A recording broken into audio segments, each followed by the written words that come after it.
La independencia de México.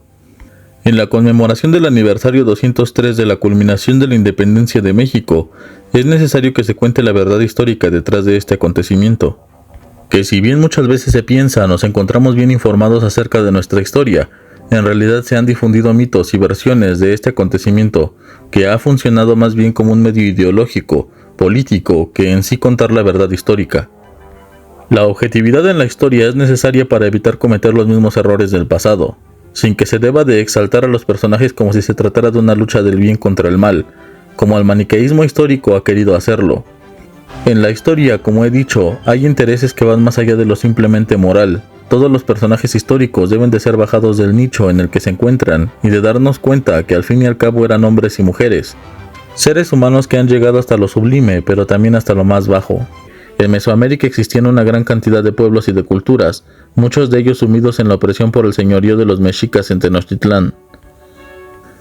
Los mexicas se habían hecho del poder de la región y muchos de los pueblos debían de pagarles tributo, además de que frecuentemente se hacían lo que se conocían como las guerras floridas, con el propósito de obtener personas que sacrificar ante sus dioses. Los mexicas entonces no eran muy apreciados por los demás pueblos. Los únicos que no se habían sometido al poderío del imperio mexica eran los tarascos o los purépechas. Así que una vez vieron la posibilidad de deshacerse de los mexicas, la tomaron. Fueron varios pueblos que no solo aceptaron a los españoles, sino que además se unirían para atacar Tenochtitlán. La ciudad luchó valientemente. Fueron varios meses de asedio. Tenochtitlán estaba además muy diezmada por las enfermedades que trajeron los españoles consigo. Muchos habían muerto de viruela, entre ellos inclusive el caudillo Cuitláhuac, quien fue una de las víctimas fatales, siendo Cuauhtémoc el encargado de defender finalmente la ciudad y rindiéndola cuando los españoles y sus aliados lograron la victoria. Uno de los nombres que no se mencionan era el de Xicoténcatl, quien era el caudillo que dirigió a los tlaxcaltecas en contra de los mexicas. Los mexicas intentaron hacer alianzas, sobre todo con los tarascos, conociendo que estos eran buenos guerreros y la única cultura que había logrado utilizar el metal para la fabricación de armamento. Pero los tarascos no quisieron luchar a favor de los mexicas e inclusive cuando los españoles llegaron a sus tierras no se opusieron a ellos. Así es que la política mexicana ha logrado que se odie a los españoles y se ensalce la figura de los caudillos indígenas que se opusieron a ellos. Pero ¿qué mexicanos? ¿Qué indígenas? Pues si es que sabemos la realidad es que Mesoamérica, estas tierras que ahora conforman México, no eran solo de los mexicas sino también de varias culturas, varias tribus indígenas, una gran cantidad de lenguajes, no solo el náhuatl, de los cuales hoy se preservan 68 en riesgo de desaparecer. ¿Alguna vez se habían preguntado qué es lo que hubiese ocurrido si algún otro país hubiese llegado a colonizar las tierras que hoy llamamos México? Es verdad que muchos de ellos, sobre todo los ingleses, practicaron la erradicación antes que el mestizaje. En aquella época derrotaron a los aztecas o a los mexicas, pero no era todo México. México como nación, como la nación que se concibe hoy en día, no existía, pero se ha creado la ilusión de que nos conquistaron, de que nos arrebataron las tierras, de que nos oprimieron o que nos esclavizaron, cuando no fue de esa manera.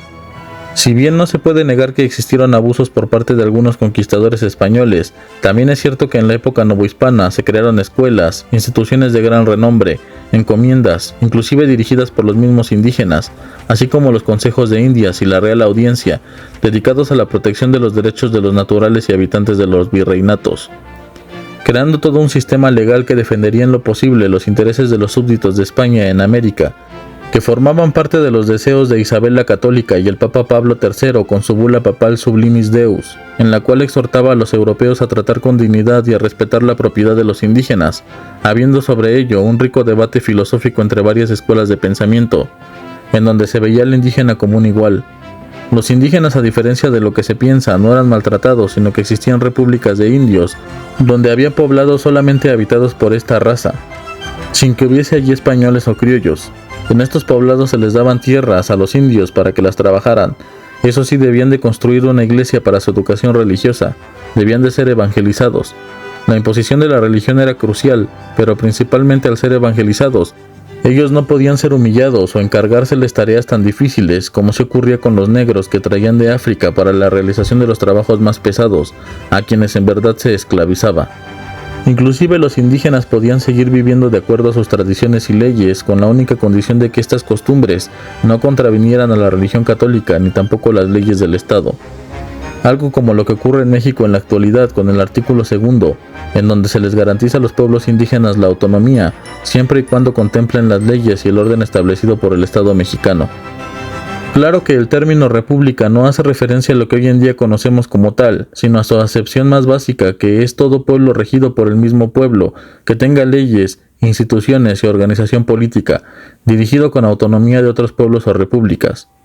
En 1570 se planteó la creación de los dos tipos de repúblicas en el territorio español, la República de Indios y la República de Españoles.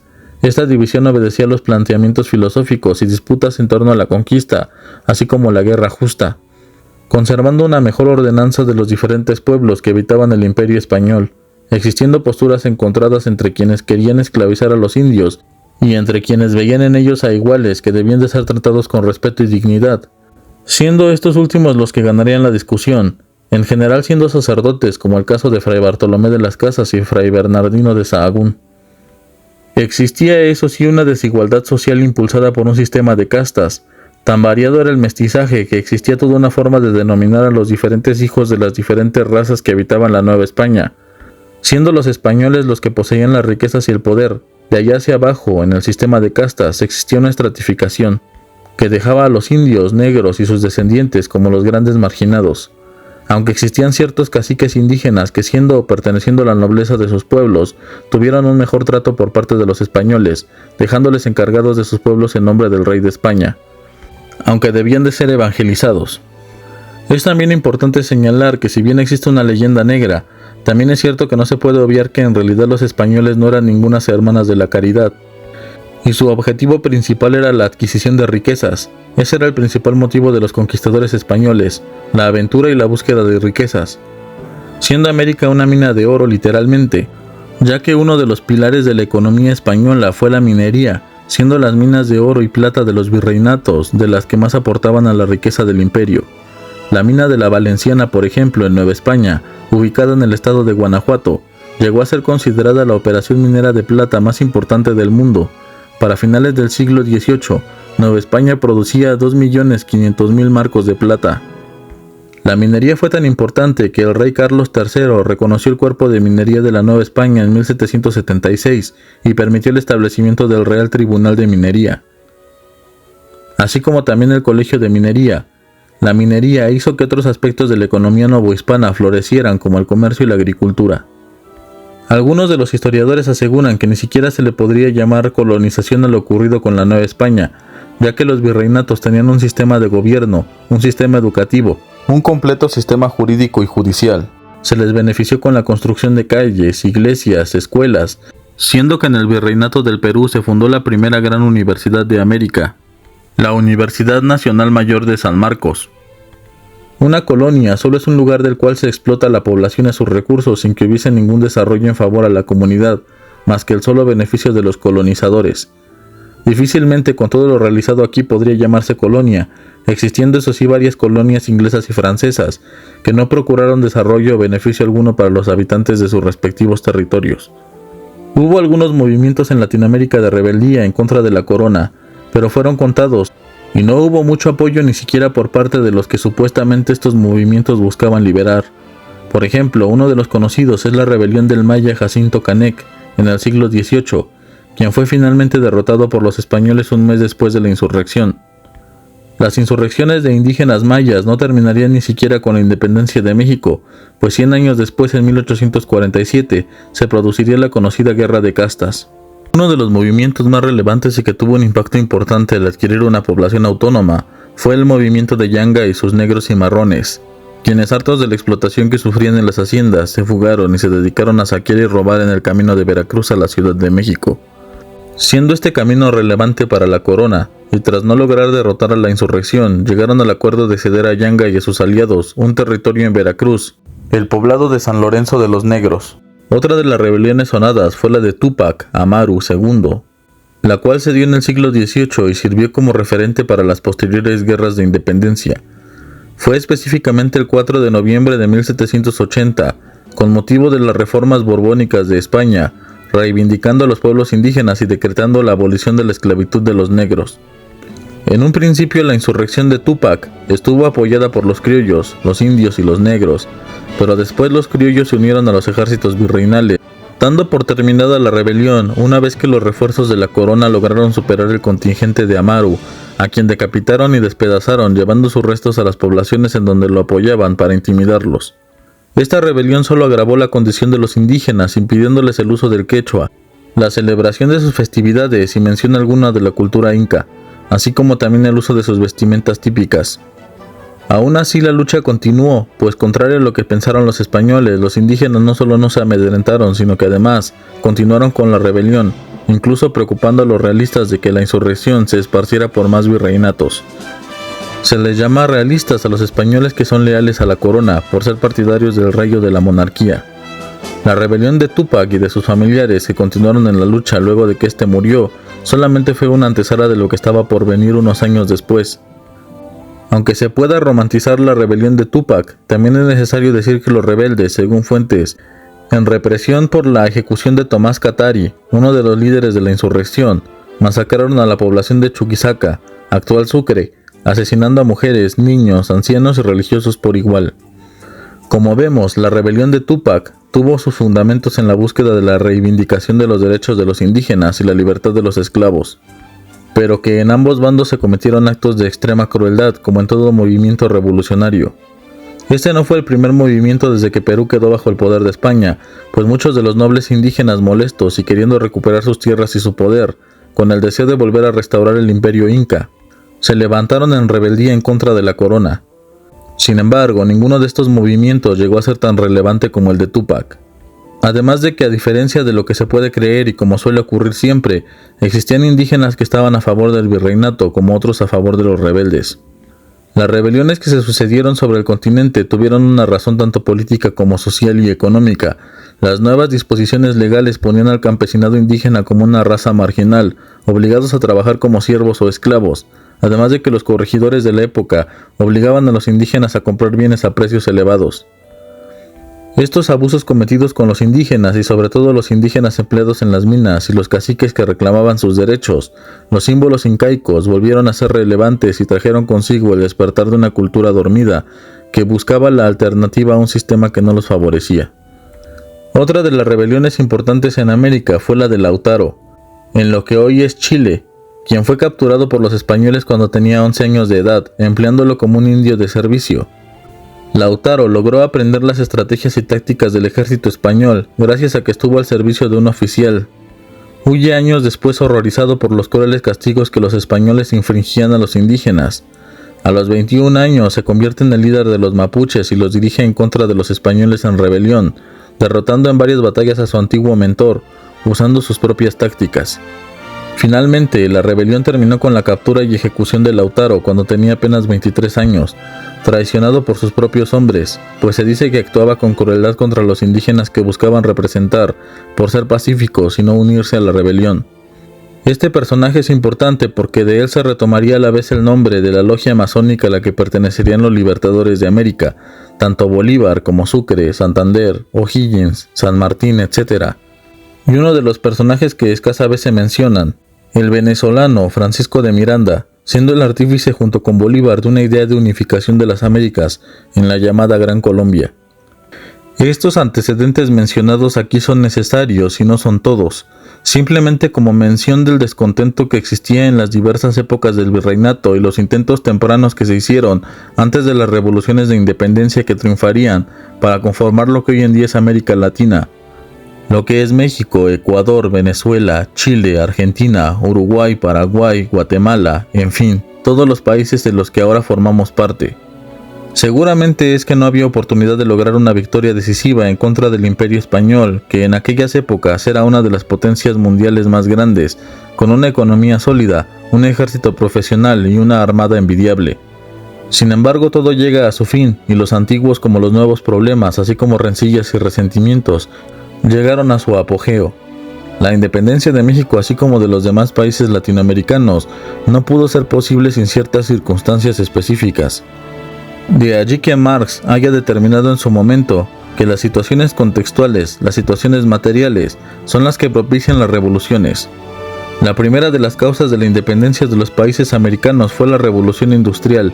El cambio en la manera de producción propició a la vez el ascenso de las clases sociales que ahora conocemos, las clases medias, la burguesía y el proletariado, propiciando así a la vez un cambio de paradigma en el pensamiento filosófico europeo, que llegó a todas partes del mundo, produciéndose la llamada Ilustración entre los siglos XVII y XVIII. Los exponentes de la Ilustración llegaron con ideas contrarias a los poderes establecidos en su momento, la monarquía y la Iglesia, pensando en la conformación de gobiernos más justos y libres, condiciones más ventajosas para las clases oprimidas, igualdad de derechos, etc. No es por ello descabellado ni ninguna sorpresa suponer que tales ideas estaban completamente vetadas en diversos países de Europa y en sus respectivos dominios. Sin embargo, tampoco es un asunto novedoso el hecho de que aquello que está prohibido encuentra los medios para poder ser obtenido por las personas. De modo que aun pese a las prohibiciones de la Iglesia y de las coronas, los textos de los ilustrados llegaron a una gran parte de la población, a la cual se le llamó ilustrada. Algunos de los que fueron grandes difusores de las ideas ilustradas fueron los jesuitas, a los que pertenecía tanto Hidalgo como Morelos, los que serían parte fundamental del movimiento independentista. Los jesuitas fueron expulsados del Imperio Español en 1767. Se recuerda un mensaje que era clavado en las puertas de los seminarios e iglesias clausuradas: ustedes nacieron para callar y obedecer. En unos años, la primera de las revoluciones de independencia en América se produciría en 1776.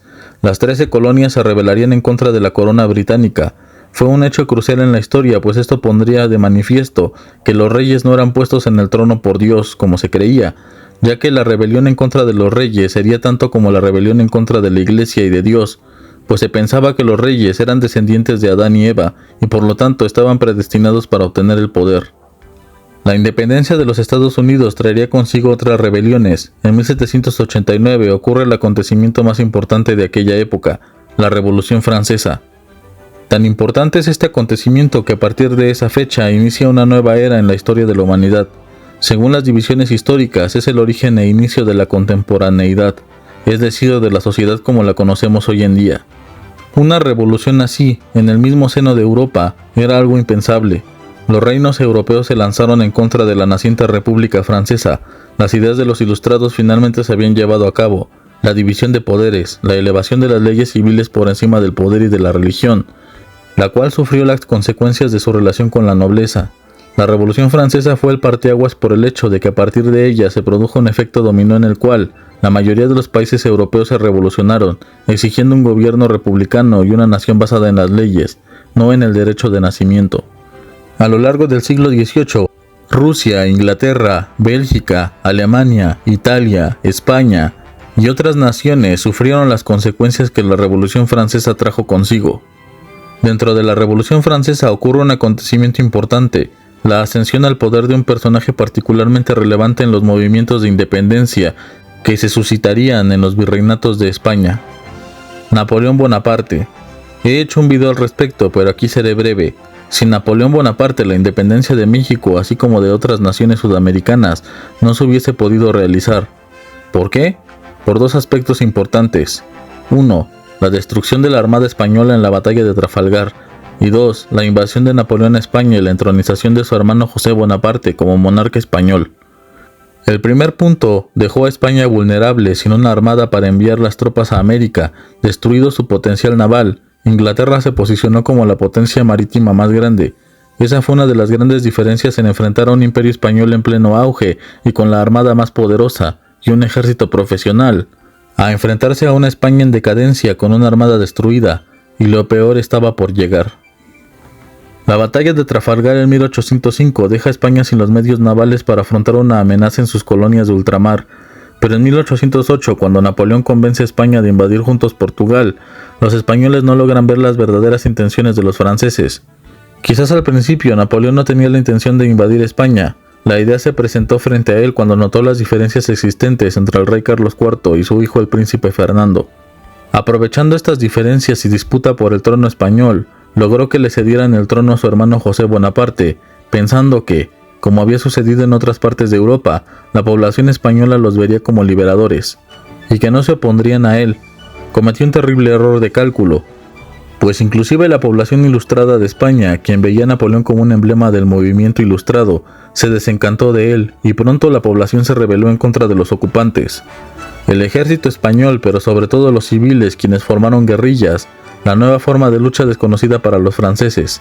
Pequeñas escaramuzas en donde se atacaba el ejército y después se huía, en donde se atacaban caminos por donde pasaban los suministros o mercancías importantes hacia Francia o hacia los cuarteles franceses. Tomó desapercibidos a los que estaban acostumbrados a vencer en batallas definitivas. España se convirtió en un infierno para los franceses, pero también para los mismos españoles. España entonces, en la época de la independencia de muchas naciones latinoamericanas, también estaba luchando por su propia independencia. En el virreinato de la Nueva España aparecieron personajes casi olvidados por los mexicanos, a los que se les llamaría los primeros independentistas. Francisco Primo de Verdad, junto con Juan Francisco Azárate y Fray Melchor de Talamantes. Enterados de lo ocurrido en España y sin tener un monarca legítimo del Imperio Español ni de sus territorios ultramarinos, presionaron al virrey de aquella época, José de Iturrigaray, para que permaneciera en su puesto como virrey, renegando de aquellos nuevos candidatos que eran enviados de España, por vincularlos al falso gobierno de Napoleón. Siendo todos ellos miembros del Ayuntamiento de la Ciudad de México, propusieron una solución que causó controversias. Basándose en antiguas leyes españolas, en ideas ilustradas, en teorías jurídicas, Primo de Verdad propondría ante el ayuntamiento la generación de un gobierno provisional autónomo que le debiera lealtad al rey Fernando VII y que continuara gobernando en su nombre hasta la restauración del legítimo rey español. Lo que proponía Primo de Verdad en un principio no era la independencia de la Nueva España de España, sino del gobierno francés, pues gobernarían en nombre de Fernando VII basándose en la ley de partidas, en donde se forma un grupo de hombres reconocidos y destacados que sean los representantes del rey en su ausencia. Sin embargo, suscitó discusiones entre los miembros del ayuntamiento en donde los criollos querían un gobierno verdaderamente autónomo del virreinato, en ausencia del rey de España, mientras que los miembros más relacionados con la monarquía habían de sugerir tomar como autoridad de España y de las Indias a la Real Junta de Sevilla, que se había conformado con la finalidad de seguir gobernando España en ausencia del rey. Las discusiones terminaron en un asalto al Palacio Virreinal, justamente el 15 de septiembre de 1808, deponiendo al virrey Iturrigaray, obligándolo a ceder el poder al general Pedro de Garibay. Así también aprendieron a los que estuvieron a favor de la iniciativa de Primo de Verdad, incluyendo obviamente al mismo Francisco y a sus compañeros, quienes fueron asesinados en prisión. Así terminó el primer intento de autonomía, pero este intento de autonomía, así como el subsiguiente, quiero que quede claro, no era para librarse del gobierno español, sino para librarse del gobierno francés de José Bonaparte. Los criollos también estaban descontentos con la corona española por las reformas del rey Carlos III de Borbón, pues las reformas borbónicas habían traído consigo leyes que quitaban autonomía a las colonias, sobre todo en una época en donde la Ilustración estaba en su apogeo e irrigándose por todas partes. Esta pérdida de autonomía, leyes que quitaban privilegios a los criollos, a los indígenas y a los mestizos, haciendo que los virreinatos tuvieran tratamiento de colonias, explotando al máximo sus recursos. Estas reformas aseguraban también los cargos más importantes del virreinato a españoles nacidos en España, y quitaba a los criollos la posibilidad de ascender en la jerarquía política y social. Esta desigualdad económica, política y social traería consigo la llama de la insurrección años después, buscando la posibilidad de una autonomía absoluta de España, aunque las reformas borbónicas en un inicio tenían como finalidad ocupar las ideas de la Ilustración para la reforma de España y de sus territorios ultramarinos, que beneficiaron en un principio a los criollos y los mestizos, terminó ocasionando varios problemas económicos y sociales que aumentaron el descontento en las colonias. Antes de la conocida conjura de 1810, en 1809 la situación estaba empeorando. Sin saber qué medidas tomar ante la situación en España, las divisiones entre los criollos y los españoles se acentuaron.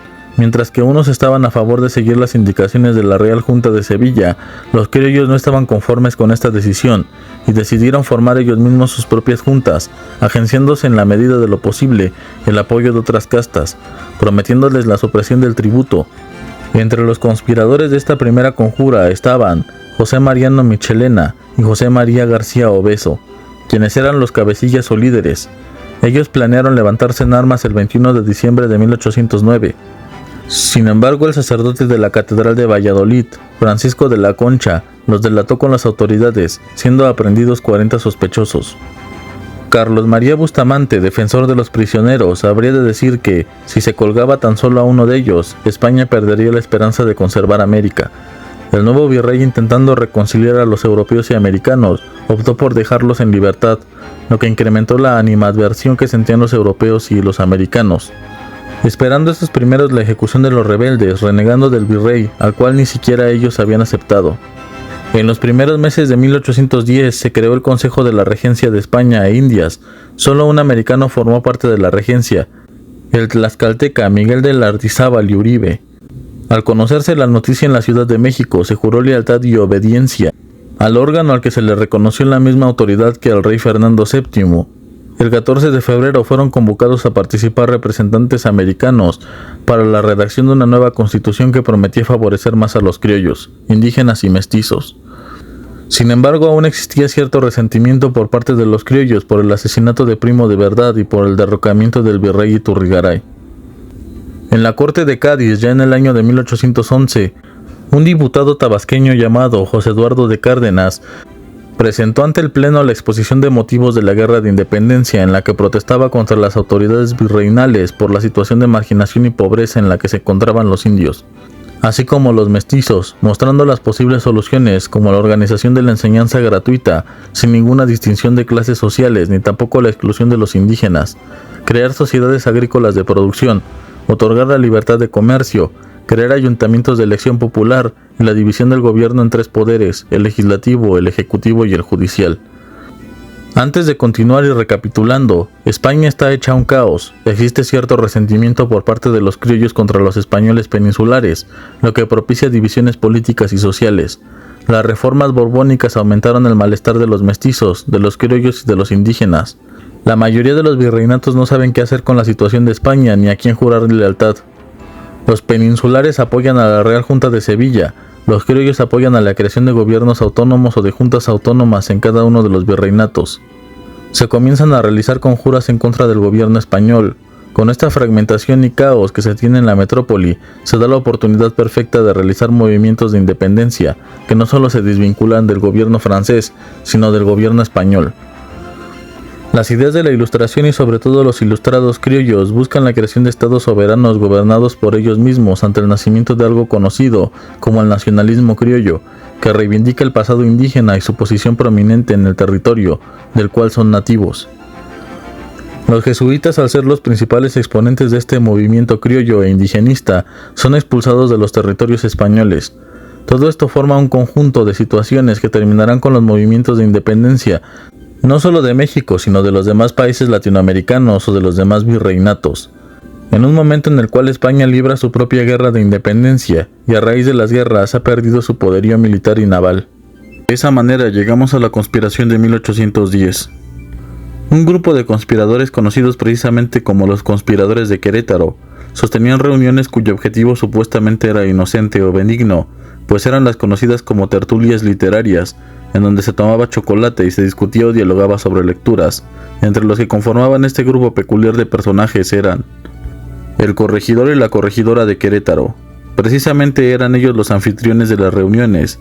El corregidor era un cargo político, por lo que permitía a Miguel Domínguez enterarse de lo que ocurría en España. Su esposa era Josefa Ortiz de Domínguez, un hombre muy sonado en la historia nacional. En breve veremos por qué. Miguel Hidalgo, el conocido como padre de la patria, era un cura de la región de Dolores, un gran pillo, muy inteligente. Hablaba algunos lenguajes indígenas, conocía las ideas de la Ilustración, por su inteligencia y su fama de ser astuto se le llamaba el Zorro. Y a su hogar en Dolores le denominaban la Pequeña Francia, pues también sabía hablar este idioma. Miguel Hidalgo tradujo y montó la obra de Voltaire, El Tartufo. Ignacio Allende, Juan Aldama, Mariano Abasolo y Mariano Jiménez. Los militares de la causa. Todos ellos son soldados de la corona que nunca habían luchado en una guerra real, siendo Ignacio Allende el que invitó al padre Hidalgo para unirse a los conspiradores, ya que era este el que estaba al frente de la conspiración, aunque no se le tenga en un papel protagonista al tomar Miguel Hidalgo mayor relevancia en el futuro. Ellos fueron simpatizantes del levantamiento de Valladolid, un año atrás. Sin embargo, al no tener éxito decidieron hacer una nueva conjura. Todos ellos pensaban en una rebelión armada en contra no del gobierno español en sí, sino del gobierno francés. La idea de estos rebeldes era que el movimiento de independencia iniciara en diciembre. Después cambiaron la fecha para octubre de ese año, 1810. Sin embargo, un acontecimiento estaba por cambiar sus planes. Alguien los delató. Mariano Galván dio parte a las autoridades. El corregidor se enteró de que el gobierno español mandaba tropas para hacer frente a la insurrección. Pronto los iban a encarcelar si no se hacía algo al respecto. Miguel Domínguez debió entonces tomar la decisión de traicionar el movimiento y de confesarlo todo, esperando que él y su esposa fueran perdonados. Encerró a Josefa, pues ella también estaba enterada del peligro que se avecinaba y estaba preocupada de que fuera a informar a los demás. Josefa logró enviar un mensajero con el informe escrito de que la conspiración había sido descubierta. Era necesario que se adelantaran. En el momento en el que Miguel Domínguez iba con los soldados a apresar a los hermanos González, Emeterio y Epigmenio, que pocas veces se hace mención de ellos, ya que eran los encargados de recopilar el armamento para la insurrección. El mensajero que envió Josefa llegaba a San Miguel el Grande, hoy San Miguel de Allende. Fue Juan Aldama y Allende quienes recibieron primero el mensaje de la corregidora, de modo que sin tardanza se dirigieron a Dolores en búsqueda del cura Hidalgo. A altas horas de la noche llegaron a Dolores, comunicándole la situación a Hidalgo. Tomó la resolución de iniciar el movimiento de independencia aquella noche, el 15 de septiembre. Ante lo desesperado de la situación, Hidalgo congregó en Dolores a sus feligreses, reuniendo un contingente que se unió a la lucha armada, seguido de la liberación de prisioneros para incrementar sus filas. El grito de Dolores constó de las siguientes arengas: «Viva Fernando VII, viva Santa María de Guadalupe, que muera el mal gobierno afrancesado». Como podremos notar, las intenciones del cura y de sus aliados no eran la independencia total de México o de la Nueva España de España, sino más bien del gobierno francés de José Bonaparte. Por ello muera el mal gobierno afrancesado, y legitimar el trono al considerarlo como verdadero rey de España, Fernando VII. Por ello es que Hidalgo lo utilizó en sus vivas. La guerra de independencia, como toda guerra o revolución, fue extremadamente sangrienta y cobró víctimas inocentes. Contrario a las acciones heroicas que se busca inculcar en la relación o narración histórica que hacen los países de sus sucesos históricos, con el propósito de resaltar el nacionalismo y la admiración a los héroes patrios. La toma de la Alhóndiga de Granaditas fue uno de los eventos más importantes del inicio de la independencia, pues fue este hecho lo que marcaría a Hidalgo y al movimiento, pues enterados que llegaban los rebeldes a Guanajuato, el intendente de la ciudad, Juan Antonio Riaño, antiguo amigo de Hidalgo, decidió que la población se resguardara en la Alhóndiga de Granaditas, un depósito de grano, un lugar que se usaba precisamente como almacén. La mayoría del contingente eran dirigidos por el mismo cura Hidalgo, los cuales eran campesinos, indígenas, ladrones, asesinos y toda clase de personas que no tenían un adiestramiento militar. Era más bien una turba armada con lo que pudo, machetes, trinches, asadones, etc. Claro que también había militares entre el contingente guiados por Aldama, Abasolo, Allende y Jiménez, pero eran los menos. Es aquí donde ocurre la supuesta intervención de uno de los mineros llamado Juan José de los Reyes Martínez, apodado como el Pípila, por las pecas que lo hacían parecer un huevo de guajolote. Llevando una enorme losa en la espalda y por órdenes de Hidalgo, se acercaría a la puerta de la Alhóndiga, que era asediada por los insurgentes, y le prendería fuego, haciendo que cediera, y la turba armada pudiera abrirse paso a la fortaleza. Digo supuestamente porque hay historiadores que piensan que este relato es falso y que este personaje no existió, sino que más bien fue una especie de relato que evidenciaba el anhelo de libertad por parte de los independentistas y el valor de estos. Cuando los insurgentes entraron a la Alhóndiga, mataron, saquearon y violaron a cuantas personas encontraron en su camino, inocentes que fueron presa de la brutalidad de la turba, asesinando también al intendente de la ciudad, quien había sido amigo de Hidalgo. Aunque siendo justos, Hidalgo intentó impedir esta masacre, pero la verdad es que no controlaba a su contingente, siendo recriminado por Allende del actuar de sus congregados. Hidalgo quedó horrorizado, no esperaba que esto sucediera. Hay que recordar que no tenía experiencia aún en la guerra, ni había visto de cerca cómo es que se realiza, ni las atrocidades que se suelen cometer. El ejército insurgente se dirigía a la Ciudad de México, el centro político de gran importancia en la Nueva España, la capital. Por los lugares en donde el contingente pasó, nadie al escuchar lo que había ocurrido en la Alhóndiga de Granaditas se oponía a su paso. Llegó a Valladolid, en donde se encontraba un personaje importante para el movimiento después, Agustín de Iturbide, quien solo tenía 60 soldados para detener a Hidalgo, de modo que decidió abandonar la ciudad.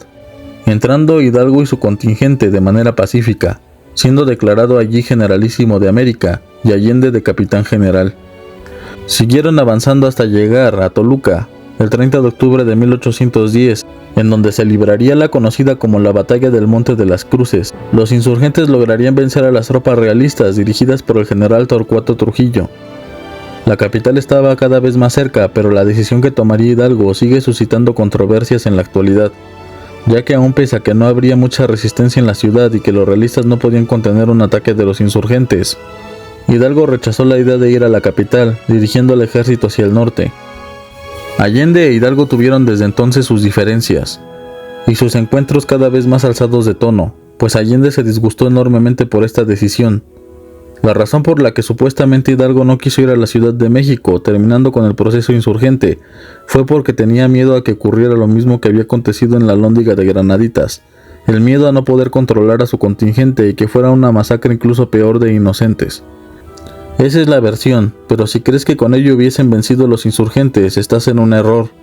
También se habían enterado de que España había enviado más tropas, que llegarían pronto, y que siendo superiores a los insurgentes, la toma de la Ciudad de México no habría valido la pena, pues en cuanto llegaran los refuerzos, de todas formas no habrían podido mantener la ciudad, y los hubiesen derrotado.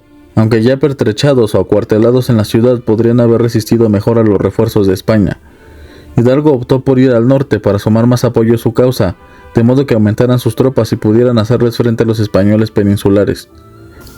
Félix María Calleja sería el general realista encargado de deshacerse de los insurgentes. Intentando montar el cerco, derrotó a los insurgentes en cada oportunidad. Las divisiones se produjeron por la cada vez mayor enemistad que existía entre Allende e Hidalgo. Allende temía que Hidalgo hubiese olvidado a Fernando VII y quisiera ir más allá, lo que efectivamente sucedió. Hidalgo, como generalísimo, se dirigió a Guadalajara, en donde intentó crear un órgano de gobierno, nombrando a Ignacio López Rayón como ministro de Estado y a José María Chico como ministro de Justicia. Como jefe de este gobierno, Hidalgo ordenó la abolición de la esclavitud y además la entrega de las tierras a los indígenas para que las trabajen de manera autónoma, enviando también a un ministro al Congreso de Estados Unidos para forjar una alianza militar y económica. Sin embargo, ante el avance de Calleja, los insurgentes se enfrentaron al ejército realista en la batalla del Puente de Calderón, siendo derrotados. La idea era retirarse hacia los territorios del norte para ganar su apoyo, y después el de Estados Unidos, pero no llegaron a cumplir su objetivo. Hidalgo, Allende, Aldama, Abasolo y Jiménez fueron arrestados al ser traicionados y emboscados por el ejército realista en Coahuila, llevándolos a Chihuahua y siendo ejecutados. Sus cabezas terminaron en las esquinas de la Alhóndiga de Granaditas como advertencia, pero la llama que encendieron no se apagó.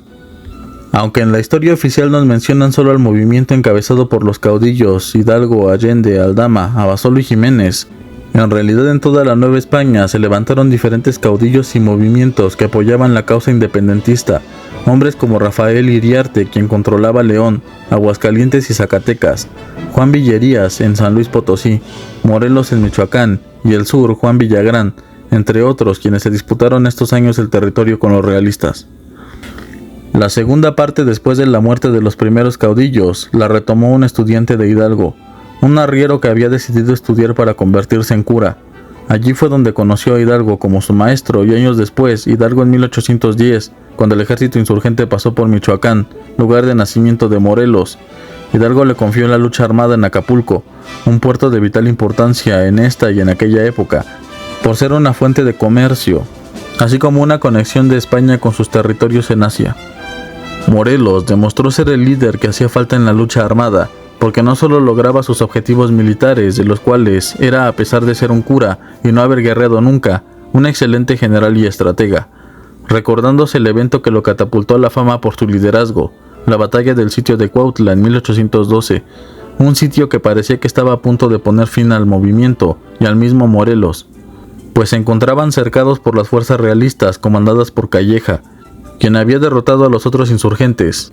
En una acción casi imposible, Morelos logró romper el cerco y huir, dejando a Calleja y al ejército realista derrotados, al no haber logrado capturar ni a Morelos ni a su ejército. Desde entonces Morelos se convertiría en la principal amenaza y en una prioridad de captura por parte de los realistas. Es también por ello que se dice que Napoleón, enterado de las acciones militares de Morelos, diría: si tuviera 5 generales como Morelos, conquistaría el mundo. Una cita que suele variar en el número de generales, pero que de cualquier manera no hay evidencia que sustente la existencia de dicha frase, aunque es posible que Napoleón sí estuviese enterado de lo que ocurría en América. Cuando Calleja se convirtió en virrey, redoblaría sus esfuerzos para capturar a su más grande enemigo. Morelos, a diferencia de los primeros caudillos, tenía la idea no solo de independizarse de los franceses, sino más bien de finalmente independizar a la Nueva España, convirtiéndola en un estado autónomo, con un gobierno propio. Sus esfuerzos no solo fueron bélicos, sino también estructurales en la creación de un estado, creando el Congreso de Chilpancingo, con el cual crearía a la vez la Constitución de Apatzingán, la primera constitución del Estado mexicano, aunque Morelos diría que las ideas acuñadas en dicha constitución resultaban impracticables. Además de eso, Morelos escribiría un texto que es necesaria, si no obligatoria, su lectura por cada mexicano, los llamados Sentimientos de la Nación, en donde exponía todos sus pensamientos acerca de la lucha de independencia y del ordenamiento de la nueva nación mexicana. Propugnaba la división de poderes y a la vez el poder del pueblo para la elección de representantes. Que la América es libre e independiente de España y de toda otra nación, gobierno o monarquía, y que así se sancione, dando al mundo sus razones. Aunque hubo discrepancias, pues para Morelos era necesario prescindir de la figura del monarca español Fernando VII, para otros diputados, al mencionar el nombre de Fernando VII y el mantenerse fieles a él, le otorgaba al movimiento cierta legitimidad. Morelos diría al respecto: a un reino conquistado le es lícito el reconquistarse, y a un reino obediente le es lícito no obedecer a un rey cuando es gravoso en sus leyes. Morelos comenzó su campaña con 25 hombres que reclutó en Carácuaro, Michoacán, pero a medida que avanzaba, más se unían a la causa, hasta juntar un número cercano a 6,000 soldados, un número muy reducido a comparación de los hombres que seguían a Hidalgo, de los cuales llegó a disponer alrededor de 20,000. Sin embargo, los soldados de Morelos, a diferencia de los de Hidalgo, sí estaban entrenados y era un ejército profesional. Mientras que el de Hidalgo, como mencioné con anterioridad, estaba formado por una turba armada sin adiestramiento militar, lo que hizo que el ejército de Morelos fuera más mortífero. Es evidente que no era solo Morelos el que sostenía con vida el movimiento de independencia, sino que tenía a sus manos derecha e izquierda, en Hermenegildo Galeana y en un cura como él llamado Mariano Matamoros, sus lugartenientes. Por aquellos años de tensiones y de guerra, finalmente la guerra de independencia española llegaba a su fin. Se creó la conocida como Constitución de Cádiz en 1812, en donde se discutieron las leyes que debían gobernar a España y a sus posesiones ultramarinas, teniendo representatividad por medio de los diputados americanos en la Cámara en la que se discutirían los artículos. Aunque no se llegaba a un acuerdo en cuanto a las demandas de los americanos hacia los peninsulares, la Constitución se aprobó y fue leída por el virrey Vénegas, ese mismo año en la Plaza de la Ciudad de México, que llevaría por nombre desde entonces como la Plaza de la Constitución. Como sabemos, Morelos no reconoció la Constitución de Cádiz y en su lugar crearían una constitución propia, la Constitución de Apatzingán, siendo nombrado Generalísimo de las Américas y dándole un tratamiento de alteza, a lo que él respondería: yo solo soy el siervo de la nación. En la lectura del acta solemne de la Declaración de Independencia de la América Septentrional, redactada por Carlos María Bustamante y Andrés Quintana Roo, nombres que les deben de ser conocidos a todos los mexicanos, se declaraba finalmente la independencia al trono español, con las siguientes palabras: queda rota para siempre jamás y disuelta la dependencia al trono español. Como pretexto a la situación que acontecía en los virreinatos y a los movimientos de independencia, la Constitución de Cádiz no entró en vigor en el territorio de la Nueva España, aunque una vez restaurado Fernando VII en el trono de España, los serviles, que eran los que se posicionaban políticamente a favor de la monarquía y en contra de la Constitución, convencieron al rey Fernando de firmar un documento en el cual quedaban anuladas las leyes y por lo tanto la Constitución que se había efectuado durante su ausencia, restaurando con ello su autoridad como monarca y regresando al absolutismo, encarcelando a todos los que favorecían a la Constitución y sus ideas liberales, reinstalando a la vez la Inquisición. Esto aumentó el descontento, pues la Constitución, que parecía ser una solución eficaz para evitar que más personas se unieran a los movimientos de independencia, al conceder a las castas mayores beneficios, finalmente con la anulación de esta, solo hizo que se reafirmara el sentimiento de lucha. Finalmente ese mismo año, el Congreso de la Náhuac, como oficialmente se le llamó al Congreso de Chilpancingo, terminó de redactar la Constitución de Apatzingán, dividiendo el poder político en los tres poderes conocidos y nombrando en el poder ejecutivo a tres personajes: José María Liceaga, José María Cos y José María Morelos, con la terrible imposición de que ninguno de ellos podía mandar ejércitos si no era con el permiso del Congreso, haciendo que las acciones militares de Morelos fueran menores. Como suele ocurrir con la política y la acción militar, no se ponen de acuerdo, y los legisladores y políticos suelen estorbar a los esfuerzos bélicos. Esto mismo ocurrió con Morelos y con Cos, ya que no tenían permitido liderar tropas ni reunirlas sin el consentimiento expreso del Congreso. José María Cos no hizo caso de las órdenes del Congreso y dirigió un ejército, quejándose de que el Congreso había maniatado a sus jefes militares. Por desacato fue sentenciado a muerte. Sin embargo, por su servicio a la lucha armada se conmutó su sentencia a prisión perpetua.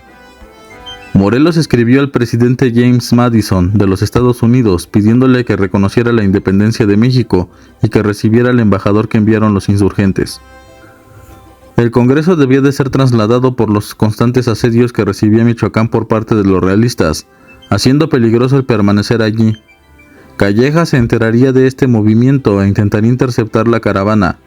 Morelos pudo lograr que el Congreso se pusiera a salvo, a cambio de ser capturado por los realistas, siendo acusado finalmente de alta traición y de otros tantos crímenes. Fue juzgado por la Iglesia y por el Estado, siendo condenado a muerte, ejecutado el 22 de diciembre de 1815 en San Cristóbal de Catepec. Empieza una de las etapas más cruentas de la Guerra de Independencia, en donde la guerra de guerrillas fue lo que primaba en los enfrentamientos entre insurgentes y realistas. En la división histórica que se hace de este acontecimiento, se le conoce después de la muerte de Morelos, en los años de 1815 a 1820, como la etapa de la resistencia. Como todo movimiento armado, se debe de tener en consideración que se requiere financiamiento para poder mantener a las tropas, pertrechos, dinero, armas. Tener un ejército cuesta mucho y para mantener la causa viva, es evidente que muchos de los criollos ricos dieron de sus propias fortunas para financiar la causa. A estos hombres y mujeres se les conoció como los Guadalupes. Entre ellos destacaban principalmente algunos nombres que seguramente has oído mentar: Leona Vicario, Mariana Rodríguez del Toro, Gertrudis Bocanegra, entre otros, ya que fueron alrededor de 42 los nombres que integraban la lista de estos conspiradores, obtenida por el gobierno español una vez se apresó a Morelos, pues entre sus pertenencias se encontraban cartas de los Guadalupes, siendo algunos de ellos capturados y arrestados, aunque es posible que no hayan sido solo esos 42, sino que muchos de ellos permanecieron anónimos. Uno de los personajes destacados en la Guerra de Independencia después de la muerte de Morelos fue el llamado Francisco Javier Mina. Inspirado por Fray Servando Teresa de Mier, se dirigió a Nueva España con 300 hombres para apoyar el movimiento insurgente. Javier Mina había sido un destacado guerrillero en la Guerra de Independencia española. Al sentir como traición las acciones de Fernando VII y siendo liberal, se dedicó a luchar en contra del absolutismo, defendiendo la Constitución de Cádiz y creyendo que la causa insurgente en América era la misma causa que en Europa en contra del despotismo. En aquella época los insurgentes contarían con alrededor de 20.000 hombres distribuidos a lo largo de la Nueva España, bajo las órdenes de diferentes caudillos, entre ellos Nicolás Bravo, Guadalupe Victoria y Vicente Guerrero. Un número muy reducido a comparación de lo que disponía la corona en ese momento, superando los 40.000 efectivos. Esa era la angustiante situación de los insurgentes en aquella época.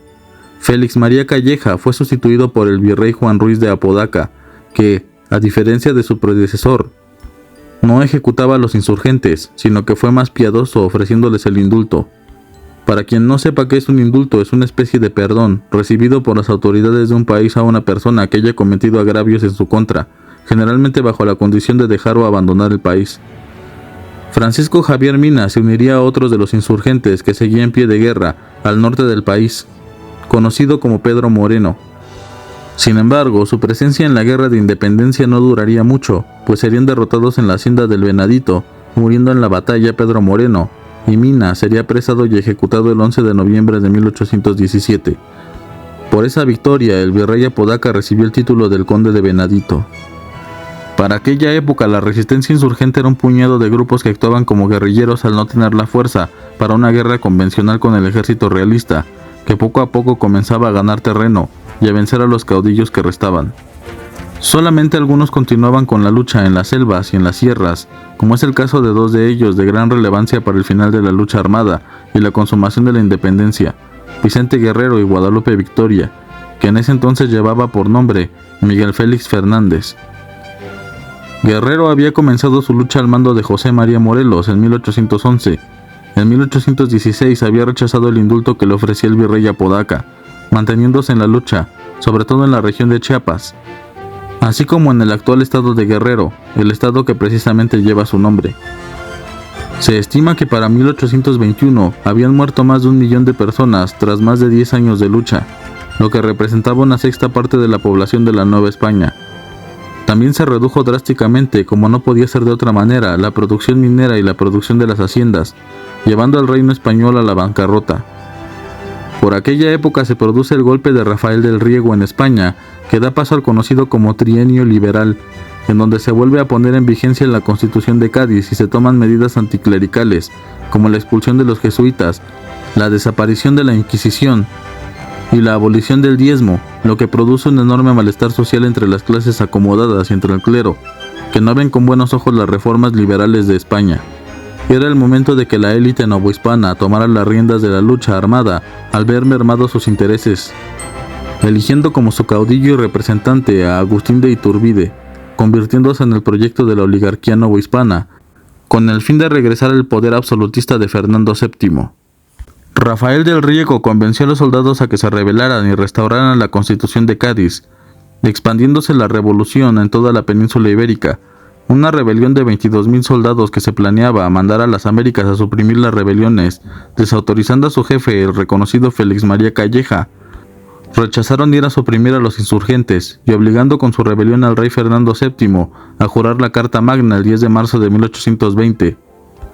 En la Nueva España, las noticias de que la Constitución Liberal de Cádiz había sido restaurada llegaron el 26 de abril de ese mismo año, causando gran alegría y esperanza a los criollos liberales que buscaban la liberalización del mercado. Pero los que reaccionaron de distinta manera fueron los oligarcas que con esta decisión perdían poder político.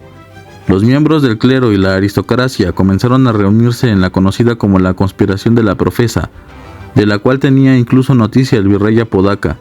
El primer paso de los rebeldes fue el intentar aplazar la jura de la Constitución, pero por las presiones de los comerciantes de Veracruz y del ejército, a Apodaca no le quedó otra más que jurar la Constitución. Aún así, los conspiradores no se dieron por vencidos y convencieron al virrey de asignar a Iturbide como comandante de los ejércitos del sur, buscando la independencia de la Nueva España y la restitución de la monarquía, dirigida por un infante de España.